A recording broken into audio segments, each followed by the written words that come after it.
Welcome to another episode of our personal empowerment audio program, Finding Yourself in Paradise. Hi, I'm Michael Benner.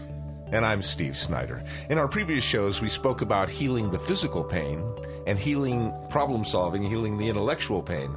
Today, we're going to talk about healing the emotional pain, healing the hurt, healing the heartache, healing the part of us where our feelings feel wounded and we need to release and get through that process. Today's show, healing the emotional pain.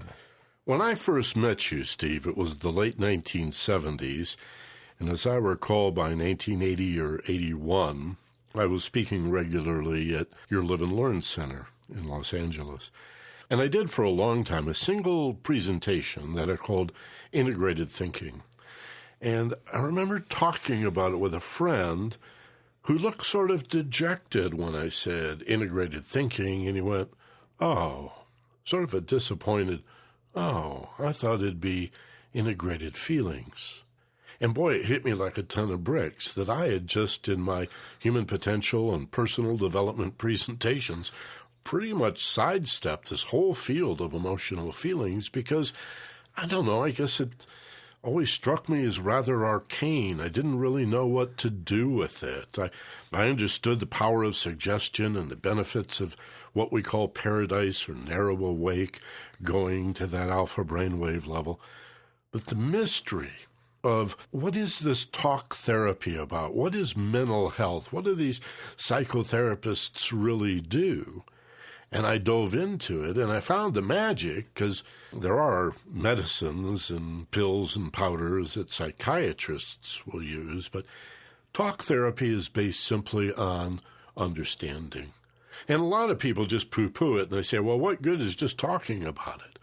Well, today we're going to explain to you what good talking about it is. And when you combine it with deep understanding, the visualization or guided imagery, and the openness of acknowledging and accepting a really deep understanding of what happened to you, whether it was recently, yesterday, last week, or way back in your childhood, when you really understand it, revelations happen, and you heal your emotional feelings. I mean, what's the value in healing your emotions? I mean, isn't it better to just do ostrich management, just to stick your head in the sand and forget that you ever got hurt? Isn't it better to just let bygones be bygones and just let it all go? Because if you don't think about it, it's not there. Well, clearly, if you don't think about it, it is still there. And it's there dramatically. And all the energy that you're using below your level of awareness to hold back that pain is energy you don't have available to you to create the great passions for the things that you do want. What we have inside of us that still hurts, when we look at it, we feel the hurt. Still hurts. It's still there. It's not only hurting when we look at it. It's just we're noticing it when we look at it. If we can look at it, and we're always going to be able to look at it. Once we've healed it, we can still look at it. We just don't feel the pain anymore. We can look at it intellectually and remember it happened, but it just doesn't make us go, ugh, anymore. But if the fact that we're not looking at it doesn't mean it went away. So what's the value in looking at it? Well, see, that's the key. Because when it happened, looking at it hurt a lot. You were unprepared for whatever. Let's say it was a betrayal thing. I'll use an example from my life. My father left when I was 12 years old, never said goodbye, never saw him again. It was an abandonment, a betrayal. It hurt like hell. I mean, you can imagine what a little boy would go through. So where did that pain go? It went into this feeling of anger and resentment and then shame and all these horrible feelings that were causing me to have lower and lower self-esteem, causing me to feel less and less like I was a good boy and more like I was a bad boy. I mean, what kind of father would leave a good boy? It must have been because I was a bad boy. Going through that, healing that on really several levels. One was intellectually understanding it, that I was not responsible, I'm not to blame. I didn't do that. I didn't make him go away.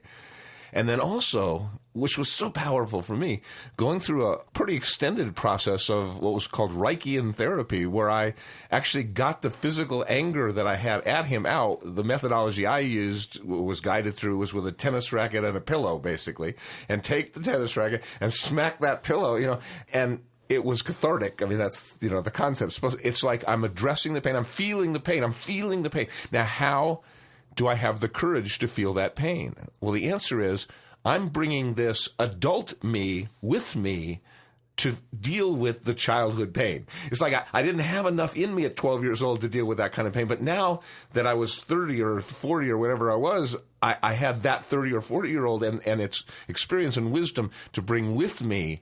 And it was so much, like, not easy isn't the right word, but so much clearer that I was going to be effective, so much surer I was going to be able to do this because I had this wise, experienced me bringing that energy in with the little child. Yeah, you just have more experience to draw upon. You have a greater context to view incidents in. And, kids will go, it's just the nature of a dependent child that they will go way out of their way to take responsibility for things that they had nothing to do with. This strikes some people as counterintuitive, because they see kids always rejecting responsibility, but deep inside, they blame themselves we, as children, blame ourselves for everything. Look, this to me is the most important breakthrough in understanding the importance of emotional feelings and how to heal the fear-based feelings, because that's all you have, or so-called positive feelings, which are love-based and represent what you already know about yourself. And then the so-called negative feelings, the ones that hurt or upset you, they're all fear-based and represent what you have yet to understand about yourself. So how do you heal? Understanding. You face the fear, take a look at it, especially in these levels where you're safe and relaxed. You let go of your defensiveness. You're willing to embrace responsibility.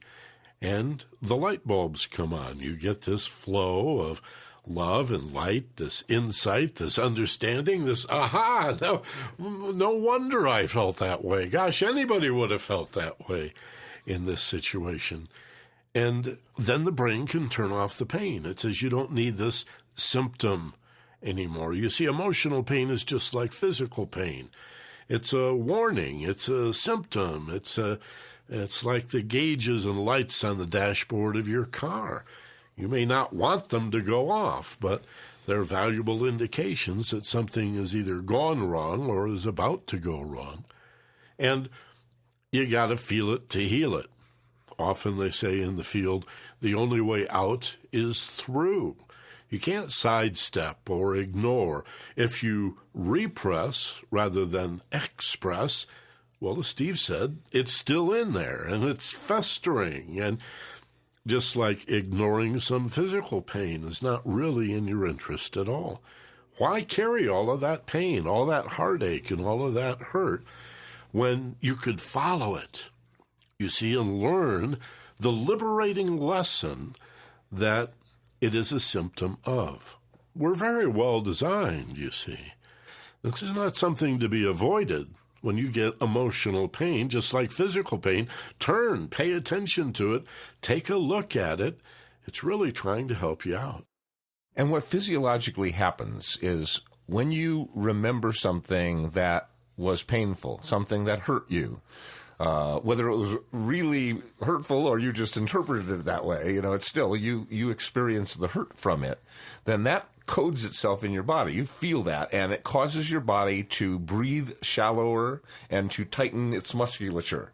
You tighten your muscle, and you move into a fear state. You move into a this could hurt me, I'm in danger here state, okay? When you remember something that hurts and it's really painful, the pain causes you to do that. Now, with consciousness, with conscious awareness, you can bring the adult you in to look at that pain again and maybe have that instant feeling, but then you can choose to look at that experience, remember that experience, and breathe very deeply in a way where your brain goes, oh, I'm safe. I mean, I never breathe like this unless I'm safe. This is how I breathe when I'm safe, so I must be safe. And therefore, I'm looking at this painful experience, this hurtful experience I have coded in me that every time I looked at it caused me so much pain, and now it's not hurting anymore. Now it feels, I'm just remembering it. Now it's just, I feel safe now. And all of a sudden now, in that memory bank I have full of experiences with this painful thing, every time I think about it, I get this, and now I got this one thing. So overall now, my fear of this painful experience is diminished just a tiny, tiny little bit. But that's hugely, hugely important, because the worst part about fear is the fear it's going to get worse. And if you know you've already handled it at its worst, and the next time you look at it, it'll be even less, and the next time even less, what a relief that is. So the idea is we take this adult, conscious, purposeful self into this experience of purposely remembering things that hurt and breathing deeply into them, convincing our brain that they're no longer potentially painful anymore. The memory is valuable. I want to hold on to it forever, but it doesn't have the power to make me go anymore. And that's taking its power away. And so all of a sudden you can look at things like, I can look at my father having deserted me as a kid and see it from a completely different place. I mean, I remember exactly what happened, but it just doesn't hurt anymore. All the hurt's gone. It was a long, long time ago, and I've acknowledged all the great things that I've been able to accomplish because of it, and all the adversity being the diamond dust often. Much of my life is because of things that hurt. Much of the great, one of the most powerful experiences of my life was when I was 5 years or 6 years old, going into first grade, and the teacher didn't know what to do with me because I knew how to read already, and they stuck me in the corner and embarrassed the hell out of me, saying, "No, you're different. You got to go in the corner because I'm going to teach them and leave you alone." And my whole life was, changed by that insult, by that painful experience. I got angry, I got upset, and I said, I'm going to do something about this. And I started getting excited and interested about doing something about it and understanding the mind and why my mind's different than everybody else's mind. And painful experiences can be the most growthful experiences. And re-examining the thing that hurt a long time ago, now with the wisdom I bring into it now, I could grow even more from it. So understand, I'm an optimist, and I really recommend people being optimists, but being an optimist doesn't mean you only think happy thoughts. Being optimist means you take your optimism into looking at your negative thoughts as well, and you experience your pain, and you breathe through it, and you release its hold over you. You release its physical power to make you feel afraid. And then you can gain the energy that you've been holding back and have it freed up now to use in moving forward. I understand the fear of facing fear. Hell, Roosevelt understood it. That famous, the only thing we have to fear is fear itself. And he was absolutely right. I think he got that from his wife. He did. And it was followed, I think, in my mind by, and that scares the hell out of me. Well, it was Eleanor Roosevelt who said, if you do the thing you fear, the death of fear is certain. Yes. And to be afraid of fear is understandable. Your spouse asks you to go to therapy, and the first response is defensiveness. Well, you can go since you obviously have the problem. And, of course, if you're really magnanimous, and I'll tag along if I can help you, but I don't have any issues. Well, only a fool would talk like that. But I understand the fear. It's a fear that you might discover that you're bad or wrong or stupid or inadequate. All that stuff we learned in childhood or assumed from childhood, whether we got it from parents or from siblings or the bully up the block, or might have been the school bus driver who made some offhanded remark one day that hurt you deeply. And a stranger can do that to you with a single comment.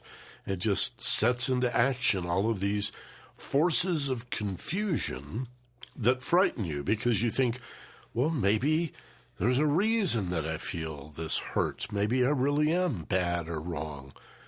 Well, the truth is, and anybody in this field, any of the hundreds of thousands of women and men who have dedicated their lives to psychotherapy, hypnotherapy, social work, spiritual counseling, will tell you that the more you know the truth about who you really are and what has happened to you, the more free and the healthier and happier you're going to be. It's built in. It's guaranteed. People are really good, really beautiful, really kind, and you get to discover that. You just got to peel away the doubts and the fears and the false assumptions. It's sort of like reaching into a mountain stream or a pond that might have some of that green icky moss on the top, and you don't really want to reach through the slime, but underneath that's really clear, pure water. I think humans are the same way. The bad stuff rises to the surface so that you can look at it, but again, it's not substantial. It's just an alarm. It's just a symptom. It's just an indication. Your sadness, your depression, your anxieties and fears and stresses are just saying, hey, over here, look at this. Understand yourself and be free and happy and healthy, and then build upon that. And Steve used the phrase diamond dust. Adversity is the diamond dust with which heaven polishes its jewels. Listen to that. It's adversity that really makes us better and sets us free. It's amazing that the hardest things, the worst things that happen to us are some of the most powerful things in terms of recreating us. And, sometimes those hurt feelings we have are simply because we misinterpreted something.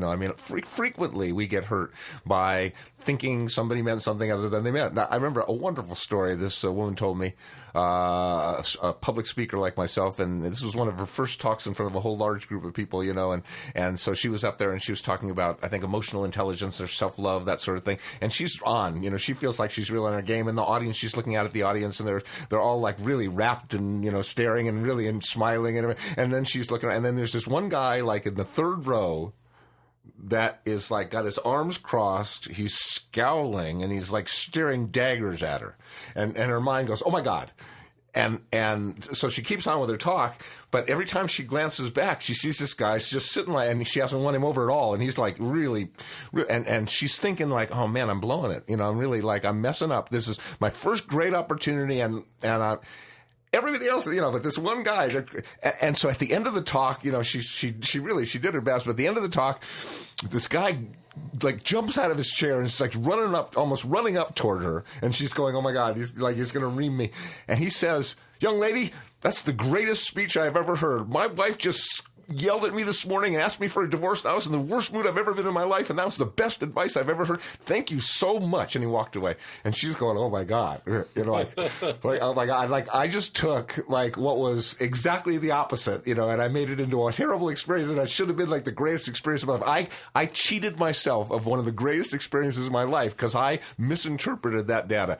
A lot of the pain we feel isn't real. It's just something we create in our mind.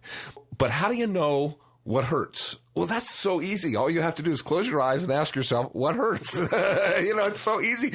And your mind will remember things that hurt and that the pain is still there from. And maybe it's just a thing from yesterday, and maybe it's a thing from early childhood, but the more of those that you can face, and I'm not saying spend your whole day every day looking at all the pain, but I mean, like, have the courage to take some time, once in a while at least, to look at what is still hurting some.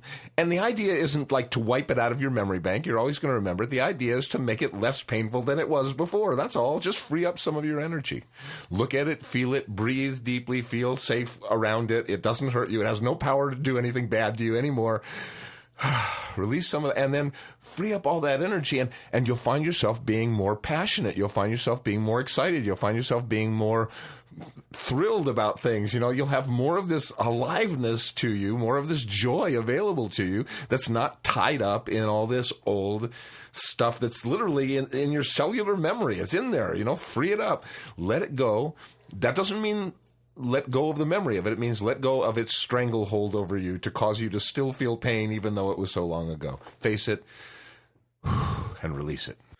There is something we should mention called, well, it has different names. Often it's called, in a clinical setting, free-floating anxiety or non-specific anxiety, which is, how can I say, like a sum total or an aggregation of a lot of little things that you can't quite put your fingers on. It's the drumbeat in the jungle. It's that subliminal something bad's going to happen feeling, and you don't know what it's about, but you know that something bad's going to happen. Or that sound in Jaws, that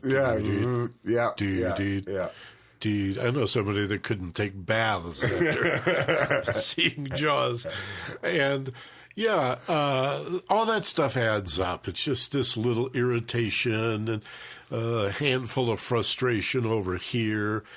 You know, so much of our pain comes from our refusal to accept what you have no control over. Like that serenity prayer that's often used in the 12-step program. It is really quite brilliant. I think it is very profound. The idea that we should ask for the serenity to accept what we cannot change, but also the courage to face and change what we can. And the third element, of course, is the wisdom to know the difference, to discern what can I manage, what can I control, and what do I have no control over? That indeed is not just being smart. That's real wisdom. And it comes not so much from the brain or the mind. It really comes from the heart, from emotional intelligence, from what a spiritual person would call the soul, the indwelling soul, what we might call your higher self, the part of you that's available when you relax, when you go into the alpha brainwave level. Narrow awake. We like to call it focused passion. That's where you got this program at focusedpassion.com. When you convince with a closed eye process, some deliberate slow breathing, a feeling or sensation in your body of letting go of muscular tension, you persuade the brain that in spite of appearances, you really must be pretty safe. Look at these eyes. Look at this breathing. Look at these loose muscles. This guy must be safe, brain says to itself. And let's go. And as we've discussed before, that creates a path of least resistance. And the higher brain functions come online. The higher self comes through.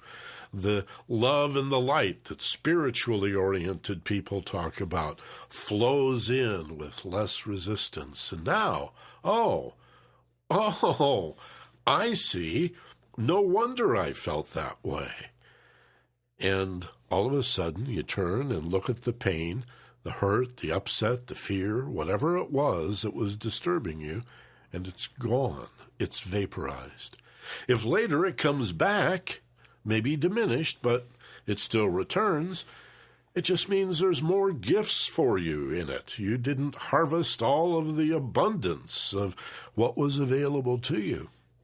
And the whole idea of accepting, knowing that hurt generates, when you face it, these liberating gifts, and accepting that process, that may be difficult for a Westerner. A European, an American, the whole idea of acceptance, that just sounds so, so weak, right? Like conciliation. I'm not going to give up. Well, acceptance is not a place to end. Acceptance is not throwing in the towel and giving up and playing victim. Acceptance is where you begin to face the fear, to discern what it's a symptom of. Acceptance is, this is where I am, this is go, this is where I start, and now I step into understanding and into deciding how I'm going to respond. So it takes great courage to accept the truth of the situation and to apply the wisdom to know the difference between what I can change and what I really have no control over at all. So why is it so difficult for us to face our pain, to face our fear? And the answer is simple. You see, the higher level of stress that we live in, the more confused or anxious or nervous or multitasking divided attention state we're in, the more our ego is in charge. And our ego's job is to protect us from pain, protect us from danger, protect us from bad things. So it doesn't want to go there. It wants to keep its eye out on the world out there to make sure nothing bad's going to happen. So it's only when you get out of the stressful state and relax your mind into a more relaxed state that the mind that whispers, the ego yells, the mind that whispers, the higher self, really can be heard and discerned. And so that's the mind you need to use to take with you to go do this healing. And it doesn't mind. It's not afraid of anything. Well, it's only the only thing the higher self is afraid of is actual real danger. And it knows it's got this fight or flight thing that'll kick in if that ever happens. So it's not afraid of memories. It's not afraid of anything that's not really dangerous. So the ego's afraid of everything. It's afraid of anything it can find to be afraid of. That's its job. That's its job, right. But the higher self's not afraid of anything but real danger. And so it goes in with great courage and feelings of safety to face these things that were painful, that hurt, like embarrassing things, shameful things, things you regret, things you have remorse over, things you feel guilty about, times you hurt other people, times that you knew you should have done something and didn't. I mean, there's so many of those. Lots of them are little, some of them are huge. And the ego, as long as we're stressed out, doesn't want to think about any of those kinds of things. Or if it does, it just goes to him for a moment and says, see, that's what can happen. And, it dwells on what could happen again. It dwells on the worry. And so Michael and I have said this so many times, the real key to almost all of this stuff is to get out of stress, to get into this paradise place. You don't have to live there all the time. You just have to be there some of the time, because what you do there in some of your time makes the rest of your time much more effective, much more restful, So face your fear. Like, okay, today I'm going to take a look at something that was really embarrassing to me, and the time I really did this thing that really made me feel ashamed of myself. And I know I don't like to think about it, but today I'm going to think about it just for a little bit. And as I think about it, I'm going to breathe deeply, and I'm going to feel like, it happened, and there are things I've learned from it, and more things that I may continue to learn from it. All the pain in the world comes from wanting the is to be what the is isn't, and it is. It happened. It's real. You can't change that now. So acceptance, Michael said, first step, the starting place, acceptance. I accept it happened, and I accept that there are lessons in it for me, and I'm going to feel it and experience it and let it go, so that, not let the memory go, again, just let the feeling go, so that I have that feeling, that energy freed up to put into joy and to put into happiness and to put into all kinds of other wonderful things. So face it. Not all the day long, just some of each day. Take some time, go to paradise, and face things that hurt. Maybe things that hurt yesterday, maybe things that hurt a long time ago. Face the fear, release it, and you will find that it makes you happier, it makes you more powerful, it makes you more passionate, it makes you more excited. It literally changes your mind. And literally, it changes your brain too. When you change the way you think like that, it's neuroplasticity. It really literally changes the physical structure of your brain too. So face the hard stuff. Don't have to heal it all. Just heal some of it. Just let some of that pain go by facing it and breathing into it. Your mind knows next time it'll be even less, and next time it'll be even less. And the big fear that it's going to get worse goes away. Face it and replace it with something that feels really good. A nice allegory for this is in the martial arts. In the West, when there's combat, like, cowboys shooting it out on Main Street at high noon, or boxers or wrestling, people resist. They fight back. Martial arts is much smarter than that. If your opponent grabs you, you tend to go in the direction. You've been trained to go in the direction that he or she is going to take you. Why do you do that? Because you can get off your position without giving up your goal, right? The goal is very different from the position. And often it's foolish and very counterproductive to waste all of this energy fighting to maintain a position that's not that important. The outcome is what's important. So in martial arts, and I mean all of them, whatever it happens to be, whether it's jiu-jitsu or judo or karate or kung fu or aikido, they all have this same principle of doing a kind of a dance with your opponent, considering that they're not opposing you so much as they're a polarity, that the two of you are part of one thing, like the yin and the yang. And you want to flow, so they're going to drag you. You go with them. What is your strategy? To maintain your balance, to maintain your position directly above your own center of gravity. Then you cannot be defeated by going in this direction or that direction. And again, we've got this blindness in the West. I'm generalizing, of course. Some Eastern people have this, and some Westerners have learned this lesson. But generally speaking, we have this tendency to want to resist or fight rather than Not just face our fear, but embrace your fear. Move into it. As Steve says, breathe right into it, open your arms, and then bring toward you what hurts the most. I really love the saying of the metaphysical poet Rilke. Marie Rayner Rilke wrote, "Perhaps everything in us that hurts is a little helpless part that just needs your love and understanding." Think about that for a minute. In fact, feel that for a moment. What if everything in you that hurts, physically or emotionally, is a symptom of some part of you that's afraid, that's frightened, and actually is quite helpless and needs your attention and your love? Embrace what hurts. Understand it. That's healing. That's real healing. And I mentioned before that emotional feelings are a lot like physical pain in this regard. Well, we've learned enough in the last couple hundred years about the mind-body connection to know that unexpressed emotional pain can sometimes manifest as physical pain. And this can be quite surprising. And a lot of modern medicine isn't recognizing this because doctors are trained to deal with one or the other. Yeah, but we even realized back in the 50s that ulcers were stress-related. I mean, some doctors got a little clue of it a long, long time ago. Now they're seeing that there's virtually nothing that isn't stress-related. It's funny, we went through a period in the 80s and 90s where they said, oh no, ulcers are bacteria. And then they discovered they were right, that stress affected the bacteria that caused the ulcers. So, yeah, it's a cyclic kind of a thing. You cannot separate the mind and the body. They're inseparable, any more than you could separate the mind and the body from the soul or the spiritual self. I suppose death is the only way you could do that. That would be the one only way you could the final separation, indeed.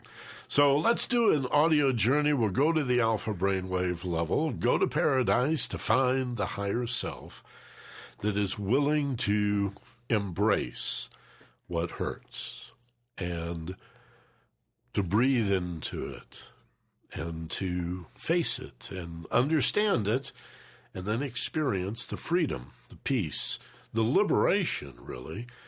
Because we're talking not only about healing emotional hurt, but learning life lessons that you'll retain and be able to build upon for the rest of your life. Every time you heal an emotional hurt, you get a little bit stronger and a little bit wiser.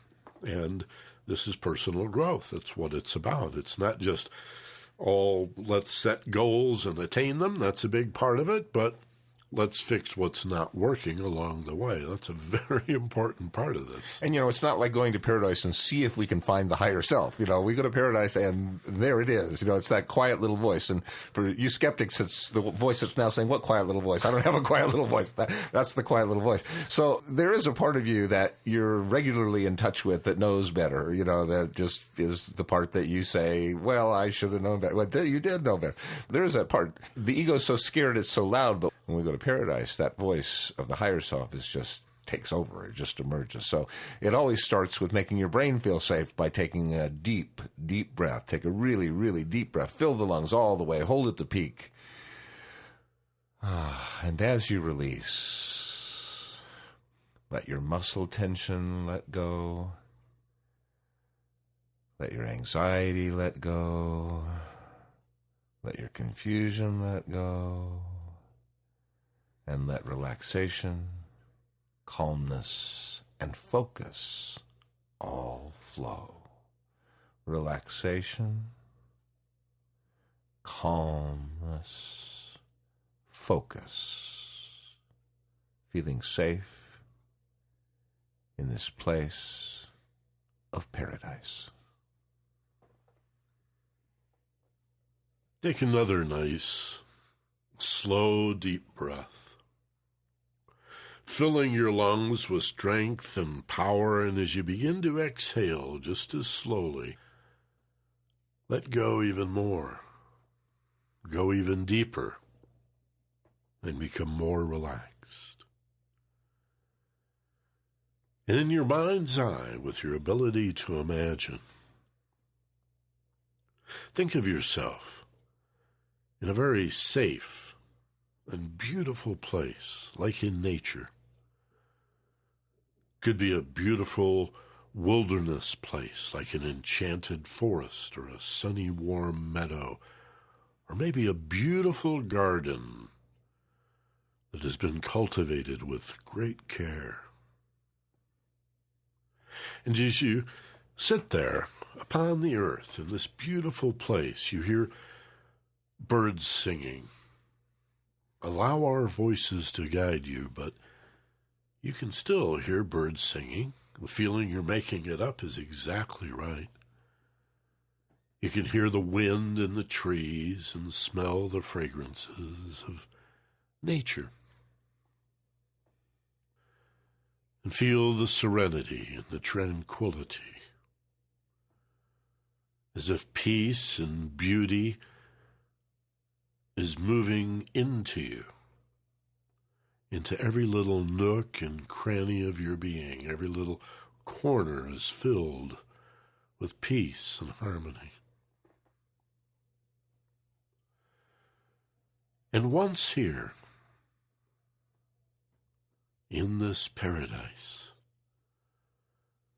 imagine in your lap a scrapbook of your life that's open to the present day, and without physically moving, just start turning pages from left to right, going slowly toward the front of the book, going back in time to an incident that caused you pain. Maybe a few days ago, a few months ago, or maybe way back in your childhood, but something's going to pop out. Something's going to call your attention to it. And you trust that first impression. A time when you were embarrassed or ashamed or humiliated, maybe made to feel guilty somehow. There may be some anger and a sense of unfairness, especially if it's something from childhood. But whatever the time frame, go there now. And allow those feelings to come up. Step into them. Take another slow, deep breath, and as you peak and begin to exhale, face and embrace. Let the feeling get all over you, have its way with you. Allow yourself to be consumed by the feeling. Because now you're going to begin to understand it. Feel it. Just feel it. You have nothing to fear. Because it's way back then and you're right now here. But feel it. Make it real. And as you do, you will heal. Because you breathe and relieve yourself of the pain. Say to yourself, today I have the courage to face any old pain. Say it and make it true. Believe it very deeply in you. Today, I have the courage to face any old pain. Today, I have the courage to face any old pain.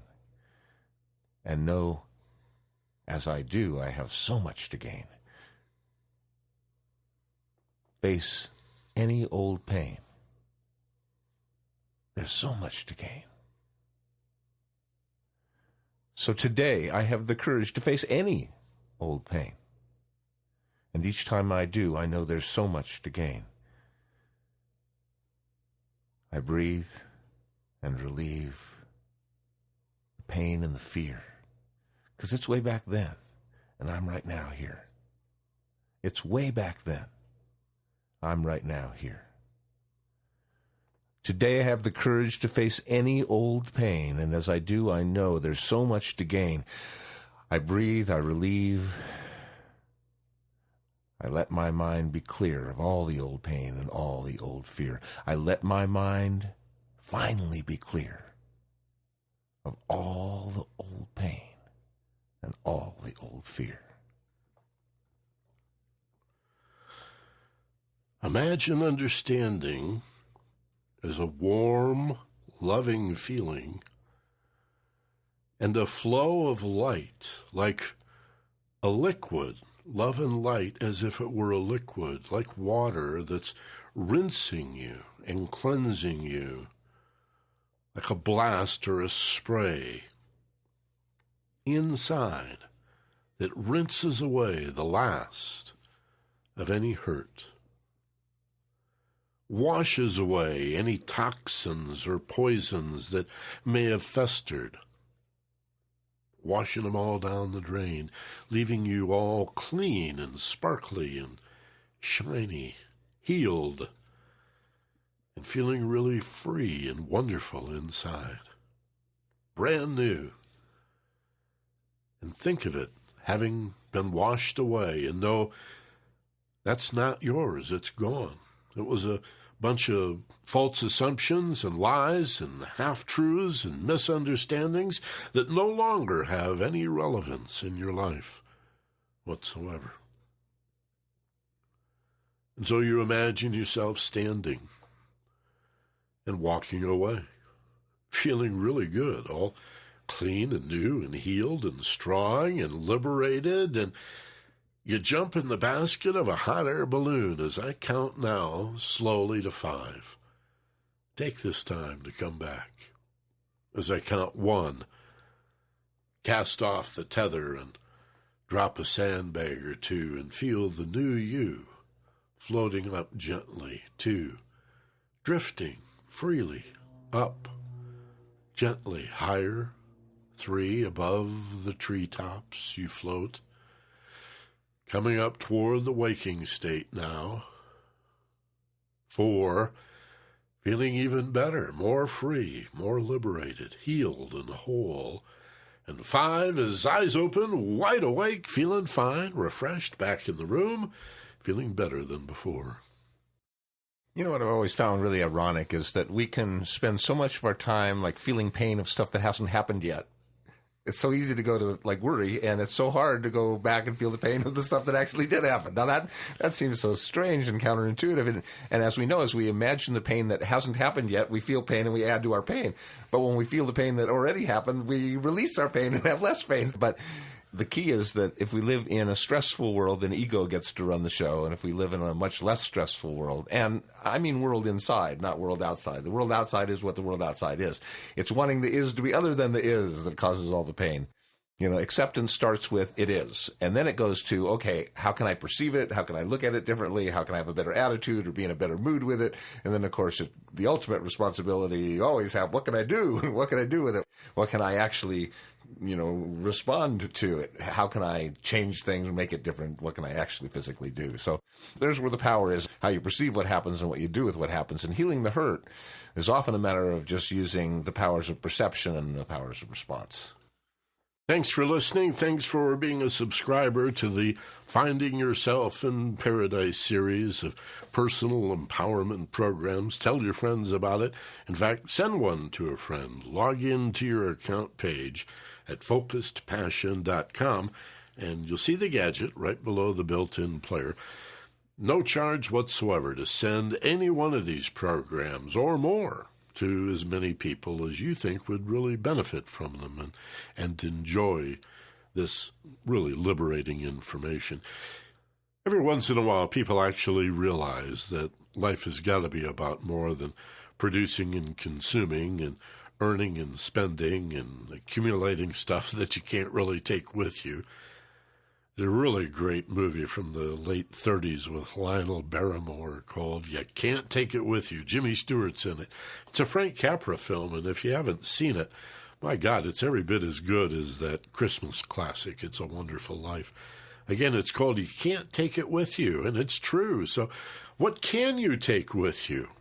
You can take love with you. You can take insight and understanding and wisdom And to make room in your life for that really includes, I think, sharing these programs with people that you care about. So log into focusedpassion.com and use that Share One with a Friend feature.